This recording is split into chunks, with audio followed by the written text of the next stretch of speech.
Jadi secara umumnya kita boleh tengoklah kelebihan-kelebihan awal yang ada pada Abu Ubaidah Al-Jarrah. Antaranya apa dia? Antaranya dia ni seorang, of course lah, status 10 ahli syurga tu. Lepas tu dia adalah orang yang kurang bercakap, tapi bila dia bercakap tu kata-kata dia sangat menyentuh lah. Dan dia juga antara orang yang handal dalam memanah. Selain daripada Haziq, selain daripada Haziq yang pandai berkuda memanah, kita ada juga Abu Ubaidah yang juga pandai lah, antara yang terhandal lah dalam kalangan para sahabat. Dan dia juga antaranya ada perangai yang disebut sebagai sahlun walayyinun, orang yang mudah untuk didekati, orang yang mudah untuk difahami lah. Sebabnya banyaklah kisah-kisah nanti nak tengok bagaimana dia ni sangat mudah lah. Dia sangat easy on going lah. Orang sangat selesa dengan Abu Ubaidah Al-Jarrah. So kisah Abu Ubaidah Al-Jarrah ni, Abi, Haziq dan juga Muaz, antara yang paling crucial lah yang berlaku kepada dia adalah ujian yang mungkin sukar lah bagi siapa-siapa nak melalui .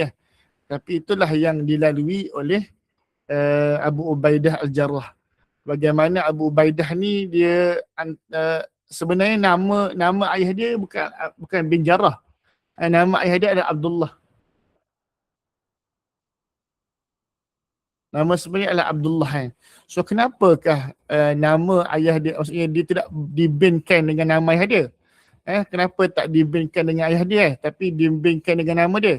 Antara sebabnya adalah ayah dia ni ataupun ayah kepada Abu Ubaidah Al-Jarrah ni, nama dia Abdullah ni, memang terkenal dengan satu, orang kata apa, karakter yang agak jahat lah, kita kata agak zalim lah. Orang yang kita kata yang paling membenci Islam jugalah di kalangan mereka yang membenci Islam. So untunglah kan Abid, Muaz dan juga Haziq kan, kita tidak diuji dengan sedemikian lah. Kalau kita tengok pada sahabat-sahabat yang lain pun ramai diuji dengan ibu, diuji dengan ayah, diuji dengan penjaga yang tidak beriman kepada Allah Subhanahu Wa Taala. Tapi nikmat yang besar kan, Allah Taala takdirkan kita ni, Abid, Haziq dan juga Muaz, dilahirkan dalam keluarga Islam. Satu nikmat yang paling besar lah yang kita kena syukuri lah. Malah Ustaz yakin lah, mak ayah kamu ni orang yang sangat concern dengan agama, sangat concern dengan Islam dan sebagainya. Jadi apa berlaku kepada Abu Ubaidah Al-Jarrah, ataupun Al-Jarrah nama atuk dia, sebab atuk dia famous jugalah. So nama ayah dia adalah Abdullah . So antara kalau kamu pernah tengok siri Omar the Series, tahu kan Omar the Series kan, drama yang banyak episod tu yang cerita pasal sahabat-sahabat ni, antara scene yang Ustaz menangis bila tengok cerita dia adalah scene ini. Abu Ubaidah ni dia punya tak nak berhadapan dengan ayah dia tu, dia lari berkali-kali daripada ayah dia. Tapi ayah dia ni memang sengaja nak cari pasal lah. Sengaja nak mengganggu emosi Abu Ubaidah ni. Dia cari juga, dia kejar juga. Abu Ubaidah elak cari tapi tak dapat nak elak lah. Dan para sahabat pun semua melihat kepada Abu Ubaidah ni kan, bagaimana situasi dia tu, dia terpaksa juga berhadapan dengan ayah dia. So in the end apa dia? Akhirnya dia terpaksa bertembur dengan ayah dia sendiri dan akhirnya dia terpaksa untuk melindungi Islam, untuk melindungi diri dia, dia terpaksa untuk berhadapan dan bunuh ayah dia sendiri demi Islam. Ya Allah. Ustaz tak nak bayang lah kan situasi seorang sahabat ataupun situasi kita sendiri kan, berada di tempat Abu Ubaidah kan.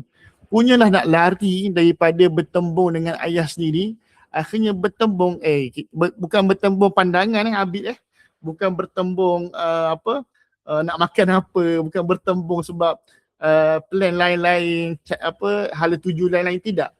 Tapi bertembung sebab agama dan bertembung dalam peperangan. So peperangan, ya Allah, akhirnya terpaksa berhadapan dan akhirnya terbunuhlah ayah kepada Abu Ubaidah. So inilah benda-benda yang kita rasa yang kita perlu tengok balik lah kan.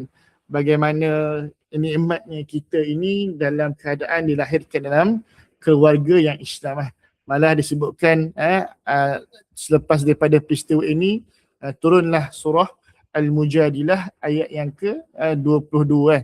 Engkau tidak akan dapati kaum yang beriman kepada Allah dan akhirat berkasih mesra dengan orang yang menentang Allah dan Rasulnya sesekalipun bapa-bapa mereka. Itulah antara ujiannya. Bagaimana kita ni memanglah contoh kita sendiri kan. Kalau kita lowkan ataupun kita rendahkan sedikit kita punya level, kita sendiri pun kan, Abid, Haziq, Muaz, kita pun bertemu pun Ustaz harap lah kan, kita ni pun bertemu sama kita pun atas sebab Islam kan. Ustaz entah daripada mana, entah kamu daripada mana kan. Tapi akhirnya kita bertemu Sebab apa? Sebab keimanan ataupun hubungan kerana Allah itu jauh lebih mahal nak dibandingkan dengan nasab yang tidak disandarkan kepada keimanan. So itu the first ujian fasa yang pertama yang terpaksa dihadapi oleh siapa? Dihadapi oleh Abu Ubaidah, iaitu ayah dia sendiri. Dan kisah yang kedua yang paling berhebat juga, yang ini saya rasa masyhur lah. Semua orang pernah dengar kisah ni, semua orang tahu kisah ni yang mana ketika mana perang Uhud ada, kalau ingat sebelum ni kita ada bahas soalan sahabat. Siapa ingat? Sahabat tu pun perform juga dekat Uhud, tapi dia jaga bahagian memanah. Siapa Aziz? Sa'ad. Talhah kan? Bukan Sa'ad ke Sa'ad? Nanti tengok balik Kan ada seorang sahabat yang bahagian memanah, melindungi Nabi dengan memanah. Dan ada seorang sahabat lagi, ini bahagiannya. Bahagian apa? Bahagian nak merawat Nabi sallallahu alaihi wasallam.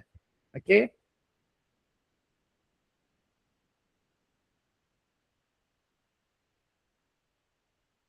So, nak dijadikan cerita, apa dia? Nak dijadikan cerita adalah bila mana berlakunya perang Uhud tu, Nabi, kita tahu lah Nabi sangat-sangat, memang kita kata Uhud ni antara perang yang Nabi sangat banyak cedera. Sampai kan apa? Ya Allah, sampai kan dia punya kepala besi pula, kepala besi. Topeng besi tu jadi apa? Topeng besi tu jadi termasuk ke dalam rahang bibir Nabi sallallahu alaihi wasallam. Jadi apa berlaku? Sebab itulah Abu Ubaidah ni dia nak bantu Nabi sallallahu alaihi wasallam. Bagaimana dia nak bantu Nabi sallallahu alaihi wasallam?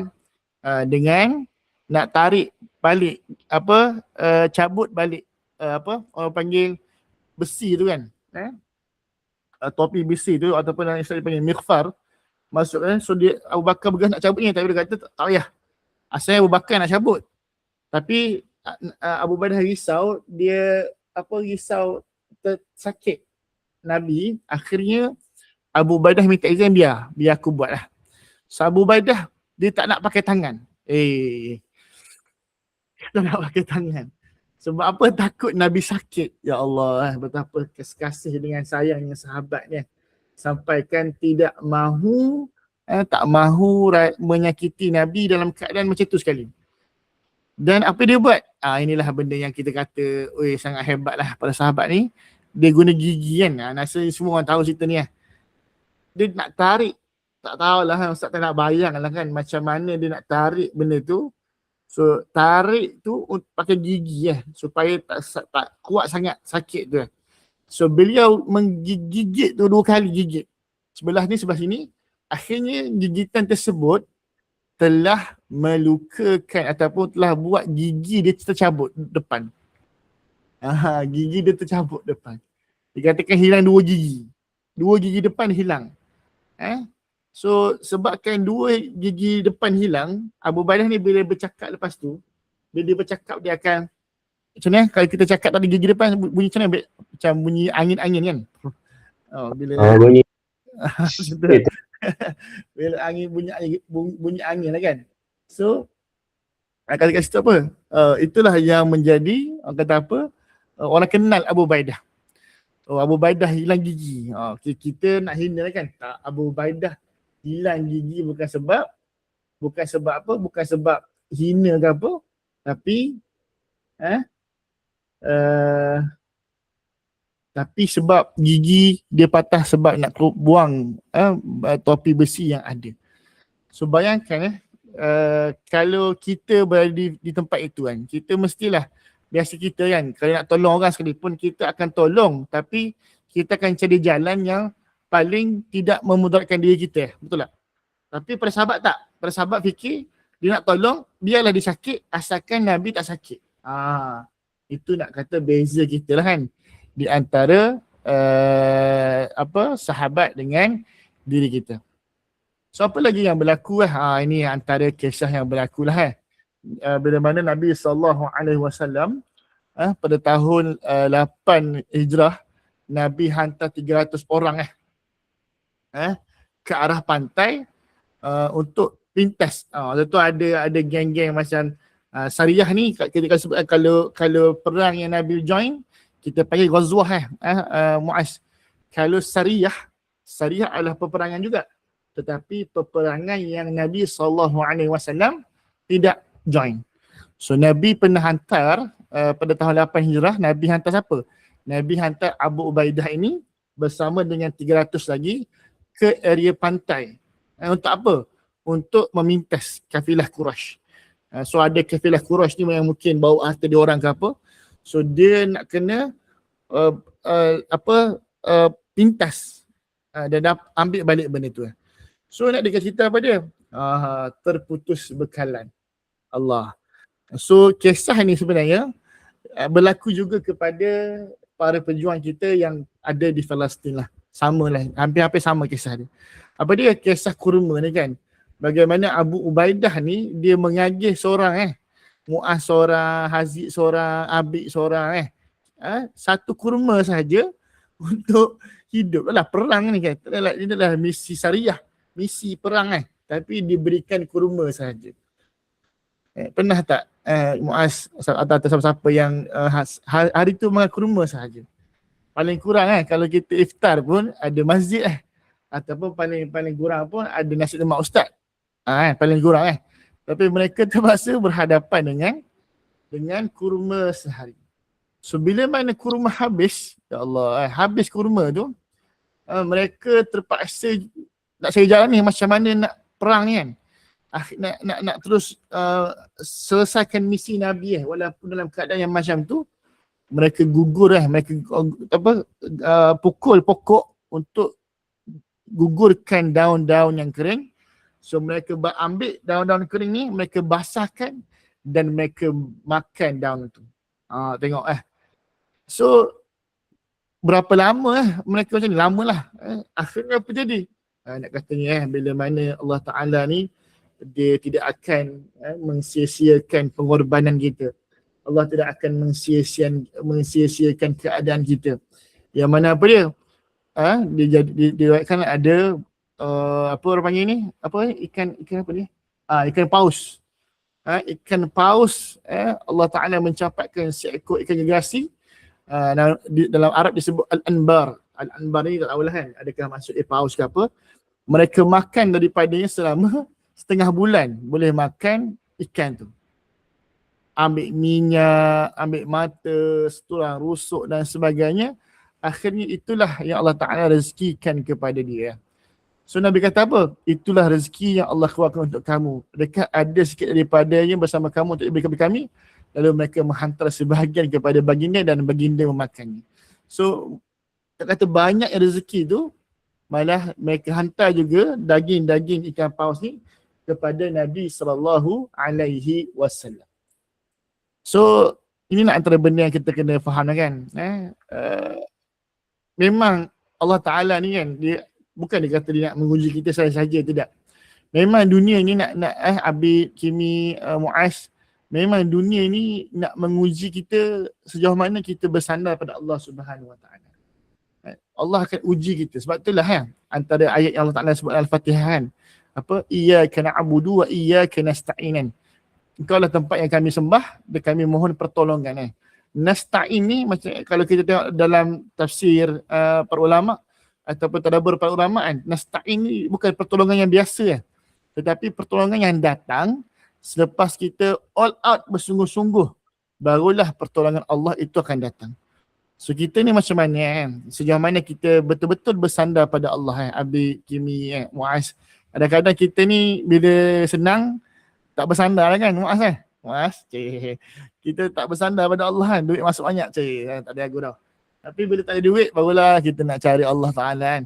Bila ada duit, harap-harap janganlah kita lupa kepada Allah Subhanahu Wa Ta'ala. Okay.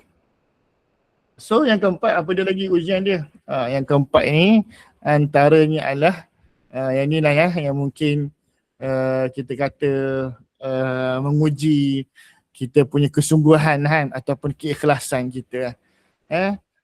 Dalam satu kisah tu ada satu ekspedisi lah kan. So Nabi ni menghantar bantuan dalam 300 orang termasuk Abu Bakar dan Umar di bawah Abu Ubaidah.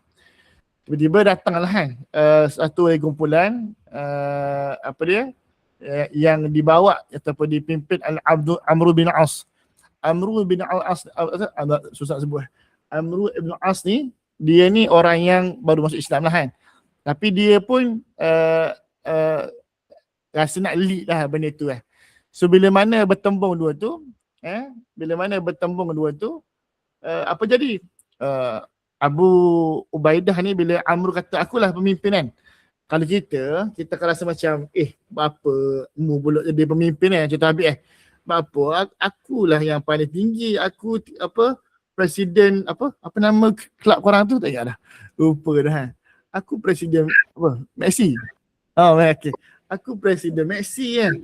Tiba-tiba ada junior mari bawa palatau kita kata kita nak lead lah benda ni kan. Kalau kita akan pandang baru masuk setahun dah nak poyo-poyo kan. Tapi itu tidak berlaku kepada Abu Ubaidah. Abu Ubaidah walaupun Abu Ubaidah tahu Amr bin As ni baru masuk, tapi dia tidak rasa dia tu senior, dia tak rasa dia tu iman lagi kuat daripada Amr bin As. Akhirnya dia kata tak apalah, kau ambil lah kepimpinan ni dan kita akan follow Amru sebagai ketua kita.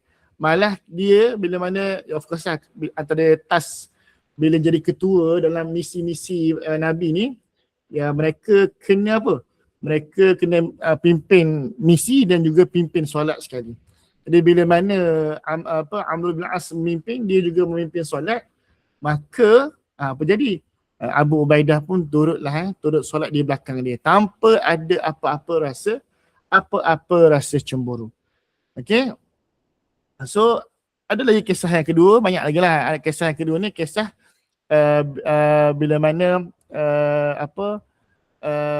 kisah waktu perang Yarmouk kan, waktu perang Yarmouk bagaimana Abu Ubaidah ni pada mulanya dia adalah ketua tentera Syam. Kita tahu Syam ni besar lah kan. So dia lead ketika itu. Okay. Namun ada situasi yang waktu bila Umar jadi khalifah tu, Umar pun letak berubah lah. Abu Ubaidah tiba-tiba suruh patah balik, tukar Khalid balik. So bila mana Abu Ubaidah yang asal lead tukar kepada Khalid, lepas tu Umar tukar balik kepada Abu Ubaidah. Jadi situasi tu kalau cerita kan, kau dah pecat aku, apa kau nak nanti aku balik kan? Betul tak? Kalau kita terasa kau dah pecat aku, buat apa aku nak terima balik? Tapi itulah yang tidak berlaku kepada para sahabat. Apa-apa situasi pun para sahabat tetap berlapang diri lah dengan apa sahaja keadaan, pangkat ke apa ke tak kisah. Yang penting ada kebaikan kepada Islam ataupun kepada orang lain lah. Jadi nak dekat cerita, inilah part yang mana dia mendapat gelaran Al-Qawi Al-Amin, Qawi Al-Amin. Orang yang dipercayai, umat setiap yang dipercayai lah. Jadi disebut dalam hadis ada delegasi Najran, Kristian ni lah yang datang kepada Nabi SAW lah. Untuk apa mungkin kita kata ada rundingan diplomatik lah di antara Kristian Najran dengan Nabi SAW. Maka dia Najran ni nak suruh Nabi hantar wakil diplomatik yang paling amanah. So Nabi kata apa? Sungguh? Okey, Nabi kata okey beres, aku akan hantar lelaki yang benar-benar amanah. So bila mana Nabi, ni yang best Muaz bila mana Nabi respon depan sahabat-sahabat yang lain tu, so bila Nabi kata aku akan hantar orang yang paling amanah. So sahabat-sahabat ni of course lah, dia rasa macam mungkin aku kot. Mungkin aku kot. Dia rasa macam tu. So antara orang yang paling teringin nak jadi wakil itu ataupun nak jadi orang yang disebut paling amanah itu adalah Umar Ibn Khattab. Kata Umar, dia kata apa? Aku tidak pernah menginginkan kepimpinan seperti aku menginginkan pada hari itu. So nak kata apa dia? Hari itu yang Umar berharap lah kan.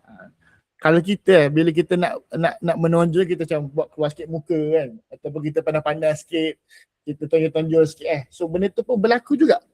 Umar buat benda yang sama. Umar macam istilah kita flexing kan, betul tak? Bukan istilah kita lah, istilah entum lah kan. Flexing sikit lah kan. So apa jadi? Rupa-rupanya Nabi pun bersabda lah kan, likul ummatin aminan. Setiap umat itu ada yang amanah, dan orang yang amanah di kalangan umat ini adalah Abu Ubaidah Al-Jarrah. So kat sinilah gelaran Al-Aminah. Bukan Nabi je dapat Al-Aminah. Nabi memberikan juga gelaran Al-Amin ini kepada Abu Ubaidah Al-Jarrah. So satu benda yang besar lah kan, dapat gelaran daripada Nabi SAW. Cuma antara part yang paling sedih jugalah dalam siri-siri kisah Abu Ubaidah ni. Abu Ubaidah ni waktu Umar dia jadi macam governor. Governor ni kita kata apa itu Aziz, governor ni macam macam menteri besar. Macam MB kan, menteri besar kan. So waktu zaman Umar, dia adalah gubernur kepada Syam. Syam ni kalau sekarang kita kata Syria kan, tapi Syam ni besar lagi lah, luas lagi lah. Bukan terhad kepada Syria sahaja, besar. So bayangkan seorang sahabat yang memimpin beberapa kawasan yang besar, kita boleh expect tak sepatutnya kan, bila orang tu makin menguasai kepimpinan sebuah negara yang besar ataupun sebuah wilayah yang besar, kita pasti mengharapkan dia mungkin kaya lah. Of course kan, kaya lah kot sebab apa? Kawasan dia besar. Alah, kalau kita jadi MB Terengganu pun gaji tinggi dah kan, ataupun MB Kelantan kecil je tapi gaji dah tinggi dah. Apatah lagi kalau kita memimpin bukan sekadar sebuah bandar, bukan sekadar sebuah negeri, tapi beberapa wilayah yang besar. So bila kita kata Abu Ubaidah ni menteri besar atau Perdana Menteri wilayah Syam, kita agak dia memang besar lah. Tetapi akhirnya Umar Al-Khattab yang ketika itu merupakan khalifah, pergilah ziarah. Siapa? Ziarah Abu Ubaidah di tempat dia. Waktu ni lah Abu Ubaidah, waktu ni lah Umar Al-Khattab menangis. Menangis teresak-esak. Bayangkan seorang sahabat yang kita kata paling legend, dia punya kekerasan, dia punya kebekingan, tiba-tiba boleh menangis melihat sahabat yang lain. Dan sahabat itu adalah Abu Ubaidah Al-Jarrah. Sebab apa? Sebab bila dia sampai sahaja dekat rumah Abu Ubaidah, dia nampak ada satu alas tidur, ada satu baju besi, ada satu biji pedang, dan ada beberapa biji kurma. Cuba bayangkan Abid kita pergi rumah Muaz sebagai contoh kita tengok Muaz ada ni saja, mesti akan tiba-tiba keluar lagu berbumbungkan angkasa, lagu bersamamu. Tetapi kalau Muaz yang kita kata student biasa pun kita kata macam sedih kan, ini seorang pemimpin negara. Maka apa kata Umar? Dia kata apa? Kenapa kau terambil seperti mana orang lain ambil? Dia ada hak sepatutnya. Abu Ubaidah menjawab, wahai Amirul Mukminin, ini sudah cukup untuk sampaikan aku ke tempat rehat. Dia kata apa? Cukup ni untuk aku berehat. Sebab tujuan kita kat dunia ni bukan nak tidur betul tak Abid? Kita kat dunia ni bukan nak tidur, dia kata. Soalan macam tu lah. Bukan nak tidur, bukan nak berehat. Tapi kita ada banyak amanah yang kita nak buat. So cukuplah satu alas ini sahaja dengan beberapa biji kurma sebagai tempat untuk aku berehat. Ya Syekh, ya Rab, ya Rab. Umar berkata, dia kata apa? Dunia telah mengubah kita semua kecuali engkau, wahai Abu Ubaidah. Bila Umar melihat situasi itu, Kimi, Muaz, Umar bagi 4,000 dirham. Ambil lah, bonus, supaya kau boleh guna, kau boleh manfaatkan. Kalau kita dapat bonus, of course lah kita macam nak upgrade lah sikit hidup kita. Tetapi still tak berlaku kepada Abu Ubaidah Al-Jarrah. Apa berlaku? Ya Syekh, ya Rob. Dia kata apa? 4,000 tu diinfak balik. Dikeluarkan balik duit 4,000 dirham yang diberi oleh Umar itu kembali kepada rakyat. Ya, hari ni kita nak jumpa pemimpin yang macam ni, wallahu alam lah. Tak tahulah macam mana kita nak bertemu dengan pemimpin-pemimpin yang macam ni. Jadi Muaz, Abid, Kimi, kena ingatlah kan, harta yang kita beri itulah yang sebenarnya yang akan berkekalan. Harta yang kita simpan, harta yang kita guna untuk diri kita, dia tak akan beri manfaat kepada kita. Harta yang kita berikan kepada orang lain itulah yang akan menjadi ataupun yang beri manfaat yang lebih besar lah untuk diri kita. So ingat kawan-kawan ingat Abid, Aziz, Muaz, nanti bila ada harta, bila ada duit, bila ada macam-macam, nanti jangan lupa diri kita, jangan lupa agama, insyaAllah. So akhir cerita dia, kalau sahabat-sahabat yang lain ada yang syahid waktu perang Jamal, waktu fitnah dan sebagainya. Tapi Abu Ubaidah Al-Jarrah ni di antara sahabat yang kita kata meninggal sebab sakit. So pada tahun 18 Hijrah, Syam yang ketika itu dia jadi ketua, telah ada wabak taun. Taun ni macam mana taun ni? Siapa tahu taun ni macam mana? Taun ni kata wabak taun macam mana wabak taun? Dia sakit perut ke macam tu, tahu lah kan. Wabak taun lah, nanti kita boleh save balik taun penyakit daripada air. So taun ni penyakit daripada air ada sahabat kita share kat sini So waktu tu melanda wabak taun yang akhirnya telah meragut lebih kurang dalam 25,000 ke 30,000 orang Syam ketika itu. Dan ramai sahabat-sahabat yang syahid, yang mati waktu tahun ni. So nanti kita boleh setelahkan sahabat-sahabat mana yang mati disebabkan wabak tahun ni kan. So bila Umar dengar bahawa Syam kena serang tahun, mestilah dia risau dengan sahabat dia. Dia risau dengan sahabat dia. So Umar sebersalah lah kalau kita dikata dia bagi surat untuk Abu Ubaidah keluar terus, macam tak fikir pasal orang lain lah kan. Tapi sebab sayangnya Umar kepada Abu Ubaidah, dia cuba juga nak keluarkan Abu Ubaidah daripada Syam. So dia tulislah surat kepada Abu Ubaidah. Aku ada keperluan mendesak dengan kamu.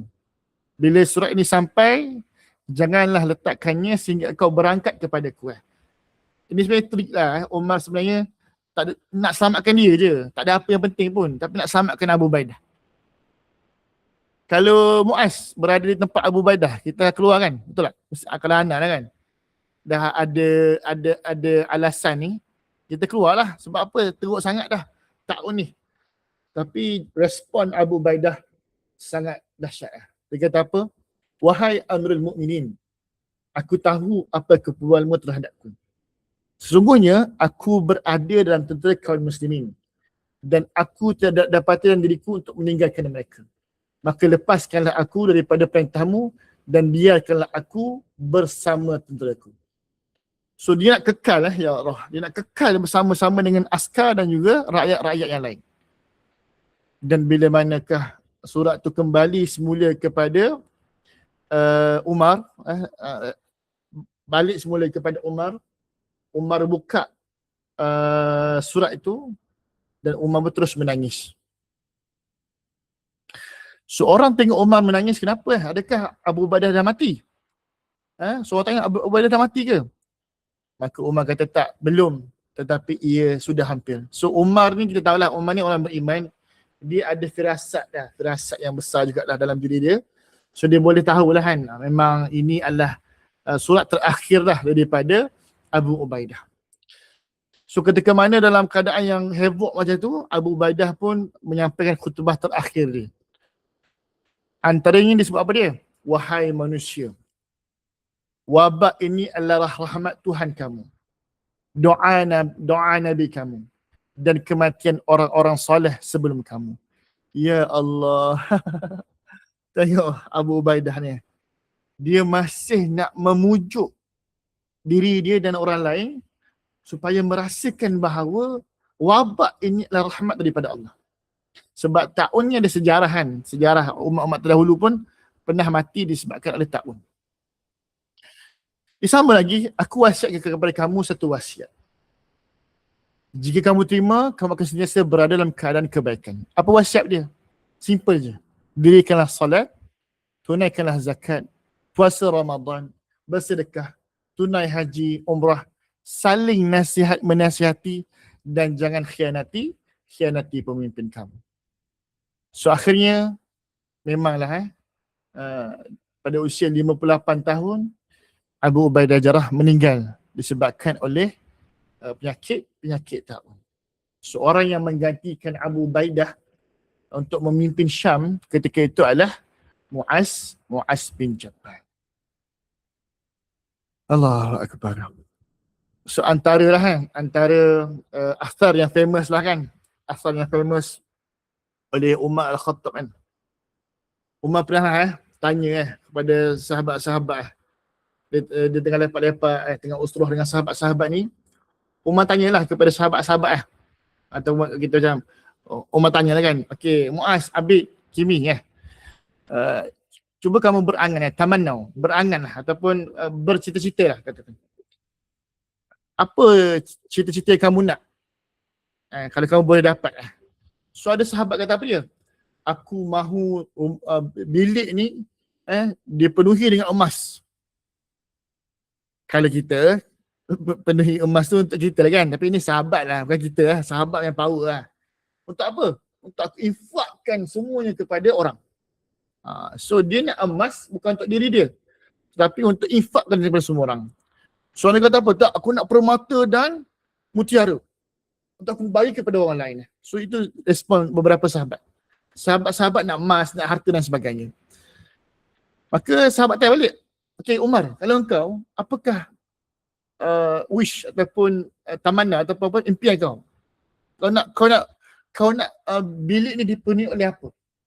So antara kata dia adalah, aku mahu rumah ini dipenuhi dengan rijal-rijal seperti Abu Ubaidah Al-Jarrah, seperti Mu'az bin Jabal, Abi Huzaifah dan Huzaifah Al-Yamani. Supaya apa dia? Aku dapat gunakan mereka dalam ketaatan kepada Allah. Inilah benda yang paling besar Kimi, Abid, Mu'az. Antara harta yang paling bernilai oleh umat Islam pada hari ini bukanlah duit, bukanlah ekonomi tapi pemuda-pemuda ataupun rijal-rijal yang beriman kepada Allah. Betul lah Ustaz berusaha lah, Ustaz pun ada cita-cita yang sama lah. Ustaz berharap Mu'az, Ustaz berharap Abid, Ustaz berharap Haziq, Kimi, semualah yang ada dalam QC kita ni ialah nak ikut macam sahabat, mungkin langit dan bumi lah kan. Tapi kalau boleh kita adalah kefahaman yang sama macam sahabat, iaitu kita ada tugas yang besar lah untuk kita bawa dalam masyarakat dan umat Islam itu sendirilah. Okay, tidak ada benda yang lebih berharta lah daripada sosok-sosok manusia yang beriman dan yang meyakini Allah Subhanahu wa Ta'ala. So akhir kalam, akhir sesi kita ni, apa yang Abid, apa yang Mu'az, apa yang Kimi perlu buat, the first thing adalah kena kosongkan ego lah Abid, Mu'az Kita nanti bila masuk degree nanti, kita jangan fikir kita nak perform sangat, jangan fikir kita lah nak jadi main character, tapi tak apalah kan, kita tak kisahlah, yang penting kita buat kerana Allah Subhanahu Wa Ta'ala. Belajar kerana Allah, tak dapat fall flat, tak dapat naik pentas pun tak apa. Yang penting kita niat lillahi ta'ala. So benda ni kena ada dalam diri kita. Yang kedua, macam biasalah kan, dalam mana-mana sahabat pun kena pastikan kita ada kita punya skill-skill tertentu lah. Masing-masing kena ada skill-skill masing-masing. Yang ketiga, of course lah, zuhud tu penting. Zuhud ni bukan kita kata tunduk kepala, tak pandang orang, bukan. Zuhud ni lebih kepada apa? Lebih kepada kita tak kejar macam orang lain lah kan.